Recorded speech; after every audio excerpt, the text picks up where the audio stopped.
lilizuka wimbi la vijana ambao wanaingia kufungua milango na kubaka wanawake. Wanafungua milango kuingilia hao wanawake bila ridhaa zao wenyewe. Kwa kile kitendo kimezua taharuki kwa ndani ya kama wiki 3. Ya wiki 2 za kuelekea za kumalizia mwezi wa 9 na wiki 1 hii ya mwezi wa 10. Imekuwa ni gumzo sana, nyumba zinafunguliwa, watu wanaingiliwa.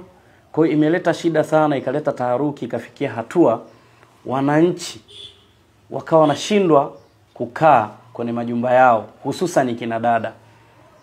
Kwa ile hali ilipelekea wananchi kuanza kulalamika na kuniletea taarifa kama kiongozi wao wa serikali ya mtaa. Kuna baadhi ya maeneo nilikuwa nikipata taarifa nafika kama kiongozi kuweza kwenda kushuhudia kwamba je, hichi kinachosemekana kipo? Ni kweli nilikutana na wahanga baadhi, walinielezea situation namna inavyokuwa. Kwa baada ya kuwa wamenielezea, hatua ya kwanza niliyoichukua kama mwenyekiti wa mtaa, niliita kikao cha kamati ya mtaa. Tukaelezana kikao chetu cha ndani kwamba hali ya ulinzi na usalama kwa sasa sio shwari, kwa sababu hawa watu waliozuka wanaingia kwenye majumba ya watu na kuwabaka watu alimaarufu kama Teleza, wameshakuwa ni gumzo sana. Kwa tuliweka mikakati kama kamati ya mtaa na kama kamati ya ulinzi na usalama ya mtaa. Baada ya kuweka mikakati, tukaanza kutafuta, tukaweka vyanzo, tukaweka mitego, ni namna gani tunaweza tukawapata hawa watu wanaojihusisha na haya masuala. Kwa hiyo wakati tunaendelea na kuweka mitego na kukusanya taarifa kutoka pande mbalimbali za mtaa, lakini niliomba kwa wananchi kwamba yoyote yule ambaye amefanywa kile kitendo basi afike anione mimi mwenyewe mwenyekiti moja kwa moja, ili tuweze kuzungumza na kuweza kuona ni namna gani tunaweza tukawapata hawa watu wanaojihusisha na hivi vitendo. Kiukweli muitikio wa wananchi ulikuwa uko chini, kwa sababu tendo la ubakaji ni tendo la udhalilishaji. Kwa mtu alikuwa anaona kwamba akija kutoa taarifa ya kwamba ameingiliwa atakuwa anajidhalilisha. Lakini nilienda mbali kwa kuasi kwamba mwenyekiti wenu ni kijana, lakini nipo hapa kwa kutunza siri zenu. Sitaweza kumtaja mtu hata mmoja atakayeniletea taarifa, niletee taarifa kwa siri. Kiukweli baadhi ya wananchi waliitikia, wakaanza kusogea kuja kunieleza, bana mwenyekiti, mwenzetu amefanywa hivi lakini anaogopa kuja kusema. Nikamwambia sawa, mwambieni aje. Sasa mmoja ambaye aliyesababisha mpaka haya yote kupatikana alifanywa hichi kitendo mara 3 na huyu mtu anaitwa Teleza. Baada ya kufanywa hichi kitendo mara 3, yule Teleza akiingia ndani ana tochi na kisu. Atakapokuwa ameingia kwako, ukishtuka anakuambia ukipiga kelele na kuua. Hivyo ndivyo ambavyo wananchi wale waliotendewa yale matendo ndivyo walivyokuwa wakinieleza. Basi nikamwambia sasa kama ni hivyo, haujawahi kumuona hata sura? Kaniambia bana, sisi hatujawahi kumuona kwa sababu anakumulika na tochi ambayo ina mwanga mkali sana usoni. Kwa akisha shughulika, baadaye unaona umbo tu la mtu akiwa anatoka, na akitoka anakimbia. Kwa kile kitendo kiliwaumiza sana watu. Kuna nyumba zingine ambazo alifungua akafanikiwa kufanya hilo tendo, lakini kuna nyumba zingine ambazo alifungua hakufanikiwa kulifanya hilo tendo. Kwa alikuwa akimkurupusha anakimbia, na alikuwa ni mtu mwenye mbio sana. Kitendo ambacho wananchi walifanya jitihada za kumkimbiza usiku wa kuweza kumpata.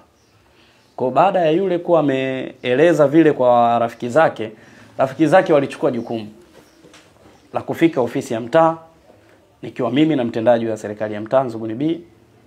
Wakatueleza ya kwamba huyu mtu mwenzetu anamfahamu kwa sababu ameshamfanyia hicho kitendo mara 3, na wakati anaenda pale mwenzetu alienda mbali akamwambia kwamba usinifanyie chochote, hili tendo ni hiari, nipo tayari kukupa, lakini naomba usinizuru. Walizungumza kwa lugha ya kirafiki, ila yule dada alikuwa ni mjanja. Wakati anazungumza vile, lengo ni kuweza kumsogeza karibu, aweze kumtambua sura yake na ikiwezekana apate mawasiliano yake. Kwa dada alikubali ile siku ya kwanza, alifanywa kile kitendo, lakini wakakaa wakazungumza kwa muda mrefu ya kwamba tuwe marafiki, ukihitaji njoo. Dada akaomba namba ya simu, wakapeana namba ya simu. wakaanza kuchati na yule bwana Teleza. Wamechati kwa muda kama wa siku 2. Siku ya 3 Teleza akarudi, anarudi kwake, yule dada anashtukia kwamba Teleza yuko ndani. Kwa alivyofika pale akamuuliza kwamba wewe umetoa taarifa zangu? Akaambia hapana, mimi sijatoa taarifa. Mbona toka mchana nilikuwa nakutafuta ukutaka kunijibu message zangu? Yule dada akasema hapana, nilikuwa busy, alafu simu haikuwa na salio. Akaambia yani ukitoa taarifa zangu nakwambia nitakuua, alafu mimi siko peke yangu, tuko na wenzangu, tumetoka Kigoma. Kwa hiyo ukisubutu kutoa taarifa zangu na kuapia nitakuua. Wakati huo ameshika kisu na tochi yake. Kwa yule dada kwa kunusuru maisha yake akaona hali imeshakuwa ni tete. Alitaka kumgeuza kuwa kama mpenzi, lakini hali imekuwa nini? Ni tete, kwa sababu mtu anaingia, mlango umefungwa, lakini yule dada anashtukia yule mtu yuko ndani. Kwa alichukua jukumu la kukimbia nyumba yake. Akarudi kwao. Yule dada wanasema ni mzaliwa Kilimanjaro, akarudi kwao Kilimanjaro. Baada ya kurudi kwao, yule Teleza akawa anaendelea kupita kwenye ile nyumba akitaka kufungua vyumba vyote vilivyoko kwenye ile nyumba, kwa sababu kwa sehemu kubwa kulikuwa na wapangaji kwenye ile nyumba. Kwa hiyo tarehe 2 mwananchi wa kutoka kwenye ile nyumba alikuja hapa akiwa na mwenzake. Niambia mwenyekiti, huyu mtu bana anatusumbua. No, ilikuwa ni tarehe 1. Huyu mtu bana anatusumbua. Hata jana amekuja akitaka kufungua kwangu. Nikamwambia hivi huyu mtu hamjawahi kumuona hata kwa sura? Akasema hatujawahi kumuona, lakini kuna mwenzetu yeye ameshafanywa hicho kitendo mara 3 mpaka amekimbia nyumba. Nikamwambia sasa kama amekimbia nyumba tunafanyaje? Akasema ila wakati anafanywa hicho kitendo alipata mpaka namba yake. Nikamwambia mpata namba yake? Mnaweza mkamwomba huyo akatusaidia hiyo namba? Akasema kweli mwenyekiti ana uwezo wa kutusaidia. Nikamwambia basi kabla mjatoka hapa naomba mnisaidie tupate namba yake ya huyo dada ambaye amefanywa hayo matendo, lakini pia namba ya huyo ambaye amemfanyia hayo matendo. Kweli tarehe 1 ile yule dada jirani yake na yule dada ambaye amefanywa yale matendo, naye ambaye mlango wake ushafanywa majaribio ya kufunguliwa zaidi ya mara 3, akafanya jitihada, yule dada akatuma ile namba. Alivyoituma namba, nikachukua namba ya yule dada, nikachukua namba ya huyu Teleza. Nikawasihi wawe wapole, wasitangaze kwamba wamesha ripoti serikali ya mtaa, ila waendelee kutoa ushirikiano kwa taarifa zozote wanazozipata za kuhusiana na huyu mtu, aidha za kuhusiana na hichi kikundi kinachofanya haya matukio. Kwa baada ya pale tuliendelea tarehe 3, usiku wa kuamkia tarehe 3, yani tarehe 2 kuamkia tarehe 3, yule dada aliyekuja hapa ofisini akanipa namba ya yule dada ambaye amefanywa yale matendo. Saa 9:46 alinipigia simu. Alivyopiga ile simu niliipokea, akakata. Kwa kuwa nilikuwa sijui namba yake huyu dada aliyekuja hapa ofisini, akapiga tena. Nikipokea na kata. Kumbe yule bwana alikuwa yuko mlangoni akitaka kufungua nini? Mlango wa yule dada. Sasa akanitumia meseji, mwenyekiti, yule mtu amerudi tena, yuko hapa anataka kufungua mlango kwangu. Nikamwambia hapo majirani wapo? Akaniambia ndio wapo, lakini wengine hawapo. Nikamwambia basi naomba wataarifu majirani zako, ikiwezekana wafungue madirisha taratibu, waweze kuona sura ya huyo mtu, tuweze kumtambua kwa sura tu. Wakati huo mimi nawasiliana na polisi kata tuweze kuona ni namna gani tunafika eneo hilo.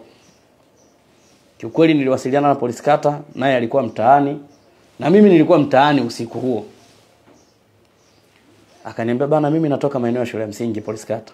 Na mimi nikamwambia niko maeneo ya chuo kwa sababu nimepata taarifa kwamba huyu bwana yuko sehemu, hebu twende tufike pale tuone. Wakati bado tunawasiliana, kweli watu walifanya jitihada za kufungua madirisha. Sasa mmoja alifungua mlango, yule bwana alivyosikia mlango unafunguliwa, alikimbia. Baada ya kuwa amekimbia, wakaiona sura yake na nywele wakati anakimbia. Kwa akawa amekimbia, akapotea. Baada ya kuwa amepotea, sasa usiku wa kuamkia, tuseme ni tarehe 4 kuamkia tarehe 5. Wakati huo ile tarehe 2 kuamkia tarehe 3 alikuwa ameshaenda sehemu nyingine, amefanya tukio kwa dada mmoja. Amembaka, alimkuta yule dada ana mtoto, akambaka. Yule dada alimtambua physically. Na akamwambia ukisema nitakuua. Kwa alimbaka, akafanya nini? Akaondoka. Sasa tena usiku wa tarehe 4 kuamkia tarehe 5 akarudi nyumba ile ile kule alikombaka yule dada, kwenda kutaka kubaka tena. Ilikuwa ni mida ya saa 9. Alienda akafanya jaribio hilo kule, wakamkurupusha, akakimbia. Lakini akapita nyumba kama 3, akawa anataka kufungua lakini hakufanikiwa kufungua, akawa amekimbia. Sasa kule walikokuwa, na mimi na polisi kata tulikuwa bado tuko mtaani, kwa sababu tulishakubaliana kufanya doria mida ile ambayo huyo bwana anafanya matukio, kwamba tukipata taarifa popote tuweze kufika immediately maeneo yale. Kwa hiyo walivyokuwa wamemkurupua kule, yule bwana anakimbilia vidole. Kwa hiyo watu walichokifanya, mwenyekiti wa shina namba 7 ambaye ni balozi pamoja na wananchi wa eneo lile la namba 7, shina namba 7, waliamua kuungana na kuanza kufuatilia zile nyayo usiku ule. Walifuatilia nyayo mpaka kwenda kufikia nyumba moja ambayo ilikuwa iko shina namba 4 kaskazini, kutoka shina namba 7 kusini mpaka shina namba 4 kaskazini. Wakati huo huyu bwana ameshafanya majaribio hapa katikati. Kwa hiyo walifuatilia mpaka mida ya saa 10 kuelekea saa 11 kasoro, wakafika kwenye ile nyumba, nyayo zikaenda zikapotelea pale. Sasa baada ya kuwa wamefika pale, wakawa wamejaribu kuamsha na mabalozi wengine wa eneo lile, ambapo ni mwenyekiti wa shina pamoja na mjumbe wake mmoja wa shina namba 4. Walivyoamshwa kwambia, bana sisi tumekuja, tuna changamoto shina namba 7, tumefika mpaka hapa, tumeona hizi nyayo zimekomea hapa. Sasa tulikuwa tunaomba hii nyumba tuweze kufahamu ni wakina nani walioko humu ndani. Sasa yule mwenyekiti wa shina alichokifanya akasema, hapana, hatuwezi kufanya nini, kugonga kabla mwenyekiti hajafanya nini, hajafika, kwa sababu alishatupa maelekezo kwamba kabla hatujafanya chochote tuweze kuwasiliana naye na yeye awepo ashuhudie. Kiukweli walichukua hatua ya kunitaarifu usiku ule ule, na mimi nilimtaarifu polisi kata kwamba mimi naelekea sehemu fulani, nitaomba uje in case kama kutakuwa kuna shida. Kweli tulifika pale kwenye ile nyumba. Baada ya kugonga tulikutana na vijana 13, wote wakiwa wanaishi kwenye nyumba moja, wametandika magodoro pale, wamelala. Baada ya kufika pale tukawasalimia, baada kwa wamefungua mlango tukawasalimia, ndipo nikachukua jukumu la kwanza kuwahoji kabla polisi kata hajafika. Kauliza, ndugu zangu, nyinyi ni wakina nani? Mko hapa mmetokea wapi? Wakanieleza, kila mmoja akawa anajitambulisha, nikawapa room kila mmoja ajitambulishe. Kwa alivyoanza kujitambulisha, nikapata wazo kwamba niombe wakati mnajitambulisha, wakati huo niwe na karatasi ambayo inatembea ya kila mmoja aandike jina lake na namba yake ya simu. Kiukweli walikuwa ni watiifu wakati lile agizo langu, nikiwa na mabalozi wote pale na baadhi ya wananchi jirani nao wakawa wameshafika pale. Baada ya kuona kwamba mwenyekiti amefika, wakawa wako pale. Kweli wale mabwana waliandika namba zao za simu na majina yao. Majina kama mnavyoona haya hapa. Walianzia kuandika hawa hapa ndo tuliowakuta ndani. Waliandika hawa mpaka 13. Mpaka namba 13. Sasa hawakuandika kwa namba. Basi walivyokuwa wameandika haya majina, nikawauliza, mko hapa mnafanya nini? Wakanieleza kwamba sisi tuko hapa tumekuja tunafanya masuala ya network marketing, yani biashara za kimtandao. Kampuni gani? Wakaniambia ni QNet. Sasa nikamwambia, hii QNet yani makao makuu yake yako wapi? Wakaniambia Kuala Lumpur, Malaysia, ndipo makao makuu yake ilipo. Nikamwambia, je, CEO wa hapa nchini ni nani ambaye anarani hii kampuni?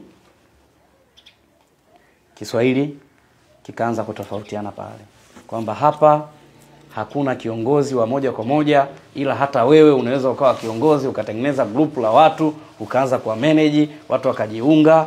Nikauliza mnapataje fedha kwenye hii QNet? Wakaniambia kwamba yani unapata commission endapo utakuwa umeingiza watu, unanunua bidhaa, unamuuzia rafiki yako unayempenda, unataka kufanikiwa nao. Kaambia sasa, hizo bidhaa mnazinunuaje?